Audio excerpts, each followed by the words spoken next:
स्थानात 10 ते 15% लोकांचं स्थलांतर, मराठवाड्यातून हाताला काम नाही, प्यायला पाणी नाही, सकाळी चूल पेटेल तर संध्याकाळी चूल पेटेल का नाही याची भ्रांत आहे. आणि ह्यामुळं हे दुर्दैवी संकट निसर्गानं मारलंय. सरकारनं तारायला पाहिजे. छत्रपती शिवरायापासून पाहतोय आपण, दुष्काळ पडला तर तिजोरी खुली करून द्यायची, शेतकरी जगवायची, रयत जगवायची.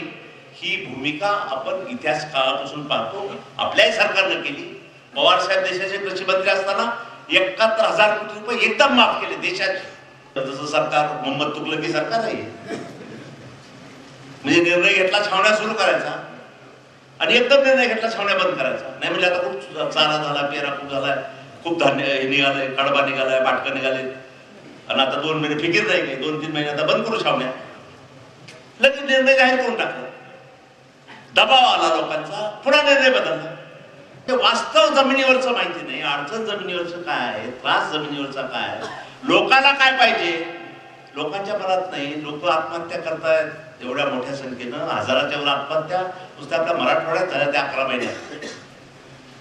आणि एक खासदार काही म्हणतात भाजपचे की आत्महत्येची फॅशन सुरू झाली म्हणजे आता मराठवाड्यात.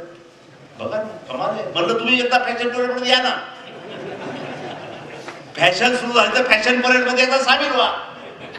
त्या खासदाराला सामील व्हा फॅशन परेड मध्ये. शेवटी असं उत्तर द्यावं लागेल ना. एवढं जर तुम्ही जखमीवर मीठ सोडायला लागले आणि आत्महत्या माणूस जीव कधी देतो, काय फॅशन म्हणून देतो.